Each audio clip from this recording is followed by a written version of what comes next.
Although NATO is a defensive alliance, its eastward enlargement dashes the hopes of the Kremlin rebuilding the Russian Empire in the lifetime of Vladimir Putin. The Russian leadership decided to seek to return NATO to its 1997 position, that is, before its expansion into Eastern and Central Europe. In December 2021, Russia advanced 2 draft treaties that contained requests for what it referred to as security guarantees, including a legally binding promise that Ukraine would not join the North Atlantic Treaty Organization, as well as a reduction in NATO troops and military hardware stationed in Eastern Europe, and threatened an unspecified military response if those demands were not met in full. NATO has rejected these requests, and the United States has warned Russia of swift and severe economic sanctions should it further invade Ukraine. In the last week of January, major Russian forces were relocated and deployed to Belarus under the guise of planned joint military exercises. Ukrainian and American officials believe that Russia's aim was to use Belarus for an attack on Ukraine from the north because of the close proximity of the Belarusian-Ukrainian border to the city of Kiev, Ukraine's capital. On the 11th of February, United States National Security Advisor Jake Sullivan, referring to unspecified intelligence in the possession of the United States government, said that while a decision to invade might not yet have been made, the attack could begin at any moment prior to the end of the Winter Olympics in Beijing, scheduled for the 20th of February. Separately, media published reports based on the information from the officials of several countries, saying that the US intelligence briefing that was provided to its allies included a specific reference to the 16th of February as a potential start date for the ground invasion that could be carried out across the border from Belarus, accompanied by cyber attacks and missile strikes. Following these announcements, the United States ordered the evacuation of most of its diplomatic staff and all military instructors in Ukraine. The United States, the United Kingdom, Japan, a number of European and other countries also urged their citizens to leave Ukraine immediately. Next day, Dutch airline KLM suspended its flights to Ukraine, while other airlines reduced their exposure to the country.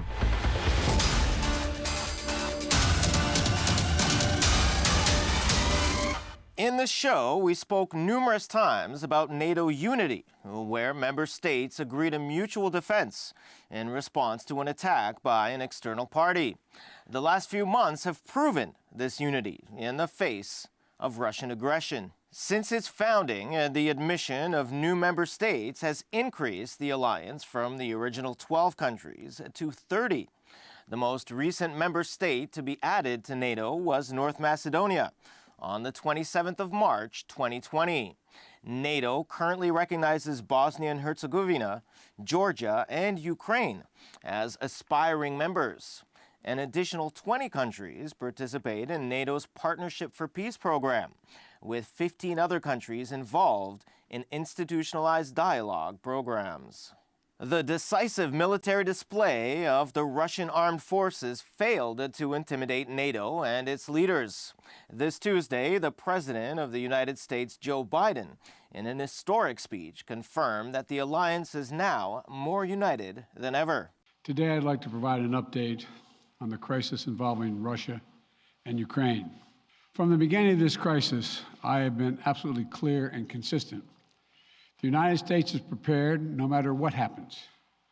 We are ready with diplomacy, and we are ready to respond decisively to Russian attack on Ukraine, which is still very much a possibility.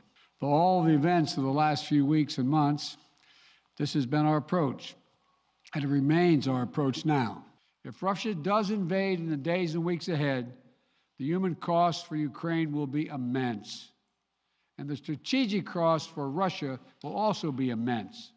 If Russia attacks Ukraine, it'll be met with overwhelming international condemnation. The world will not forget that Russia chose needless death and destruction. Invading Ukraine will prove to be a self-inflicted wound. The United States and our allies and partners will respond decisively. The West is united and galvanized. Today, our NATO allies and the alliance is as unified and determined as it has ever been. And the source of our unbreakable strength continues to be the power, resilience, and universal appeal of our shared democratic values. Because this is about more than just Russia and Ukraine. It's about standing for what we believe in, for the future we want for our world, for liberty, the right of countless countries to choose their own destiny, and the right of people to determine their own futures, for the principle that a country can't change its neighbors' borders by force. That's our vision. And toward that end, I'm confident that vision, that freedom will prevail. Russia indicated that it might pursue a diplomatic solution to the crisis it has caused. On Wednesday, February 16th, NATO's ministers of defense met in Brussels with U.S. Secretary of Defense Lloyd Austin.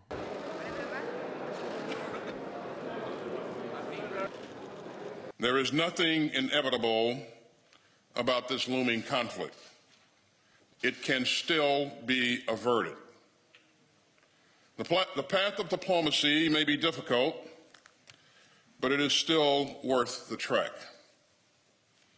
And NATO, as I said, remains sure-footed. U.S. Secretary of Defense Lloyd Austin began his visit to Poland with a meeting with Minister of National Defense Mariusz Błaszczak, during which Poland had confirmed the purchase of 250 Abrams tanks. Poland will also help to ensure a more equitable sharing of responsibilities within the alliance for our common defense. And our joint exercises in Poland and the Baltic states will continue to demonstrate our readiness to defend our easternmost allies. Wsparcie amerykańskie w tych trudnych czasach jest dowodem odpowiedzialności i niezłomnego zaangażowania w bezpieczeństwo Polski i Europy. The U.S. Secretary of Defense also met with President Andrzej Duda. The conversation was classified. Then Lloyd Austin went to Powicz in Greater Poland, where he visited American soldiers. And we are joined today by Minister Mariusz Błaszczak, Minister of National Defense of Poland, and Secretary Lloyd Austin, Secretary of Defense. I want to thank you for your sacrifices, for your commitment, for your professionalism. I am proud of all of you, and it's great to see you.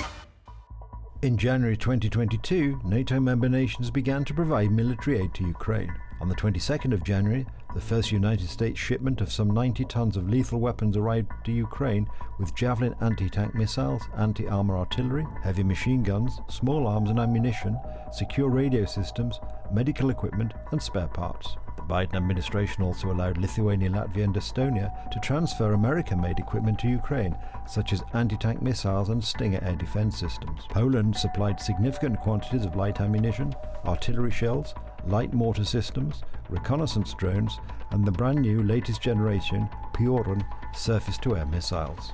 The Dutch and Spanish governments also deployed forces to the region in support of NATO. On the 20th of January, Spanish Defense Minister Margarita Robles announced that the Spanish Navy was being deployed to the Black Sea. Meteoro's ship, acting as a minesweeper, was already en route, and the frigate Blas de Lezo departed on the 22nd of January. She also announced that the Spanish government was considering deploying the Spanish Air Force to Bulgaria. 4 Eurofighters were deployed on the 12th of February. The Netherlands said it would send 2 F-35s to Bulgaria as part of NATO's expanded air surveillance mission. On the 5th of February, the first of 2,000 newly deployed United States soldiers to Europe arrived in Germany and Poland as part of the United States attempt to bolster NATO's eastern flank as Russia deployed more forces along Ukraine's border. On the 7th of February, Prime Minister Boris Johnson said the United Kingdom would not flinch as he prepared to deploy Royal Marines, RAF aircraft and the Royal Navy warships to Eastern Europe. On the 11th of February, the United States announced an additional deployment of 3,000 troops to Poland and sent F-35 jets to Romania.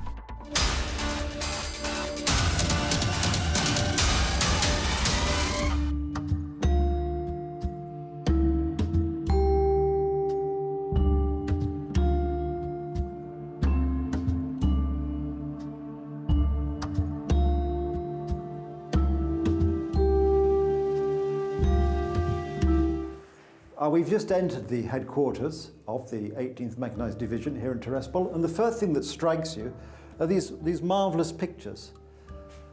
Captain Novak, where did these pictures come from? These local people sent to us to support us and our job. Excellent. Well, maybe we can talk more about your job. Yes, of course. Let's go. Thank you very much. We're at the Task Force headquarters of the 18th Mechanized Division, and I'm joined by Captain Pavel Novak. Captain Novak, thank you very much for making your time available. And could you just say a few words about what is the 18th Mechanized Division in a general sense? Głównym zadaniem 18 dywizji The main task of the 18th Division is to protect the eastern border of Poland, and that's what we're preparing for. Last year, the division passed the certification process and is ready for action. czyli jest gotowa do działań. How many soldiers do you have committed to your section of the border? Mamy tutaj 2500 żołnierzy. We have 2,500 soldiers who secure the border. We have all the functionality from logistics to reconnaissance and unmanned aerial vehicles. Altogether, we form a group that secures the border. Zabezpiecza granicę. And what sort of equipment have you brought with you from your headquarters? Mamy bezzałogowe statki powietrzne. We have unmanned aerial vehicles, we have reconnaissance soldiers, but I can't say what equipment they use. We also have the 25th Air Cavalry Brigade and the Air Force. This is a very large-scale operation, and I feel like we're getting the job done. Mamy również siły powietrzne, dlatego to jest operacja na dużą skalę i jestem przekonany, że realizujemy jak najlepiej te zadania. And the operation here at the border has been going on since the autumn. Would you say that the threat with which you're dealing has changed in that time? Największym zagrożeniem stało się, kiedy The biggest threat came when temperatures dropped below freezing and the river froze. This made it easier for migrants to cross the border. We lost a natural barrier and then we secured that with engineered dams. We put up certain elements and now the whole border is secure. elementy i cała granica jest na chwilę obecną zabezpieczona. Of course, you're trained as combat soldiers. How has it affected your soldiers to be dealing with essentially a sort of hybrid, or we might even say civilian type threat? Przechodzimy specjalne szkolenia również. We undergo special training also to fight in such situations.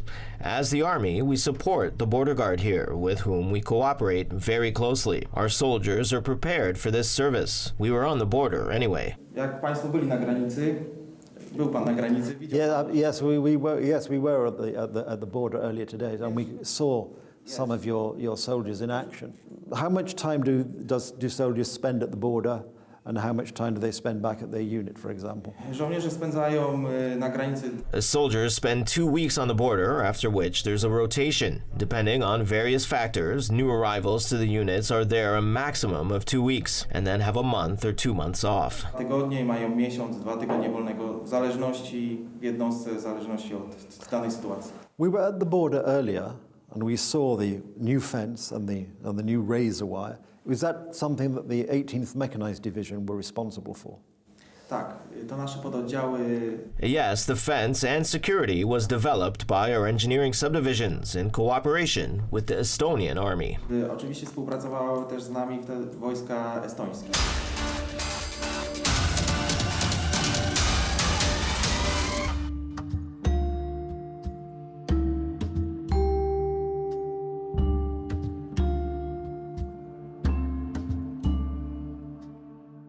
Here we have it, a land border patrolled by the 18th Mechanized Division. You can see behind me the little border post, the lights, very important for enhancing patrol capability in darkness. To my left, the new razor wire fence. And of course, this is the fence, which is going to be replaced by a more permanent structure with state-of-the-art electronic surveillance capability. That's what's required these days. And at the moment, before they have that, we're reliant on the brave men and women of the security forces who are patrolling this border night and day to protect not only the Polish border, but let's remember, this is the eastern border of Nato and the European Union. So they're doing a work not just for Poland, very important, but work for the whole of Europe, keeping the country secure. In all weathers, you can see now we've got a bit of rain, we've got some wind. But that's it, it's a 24-hour operation.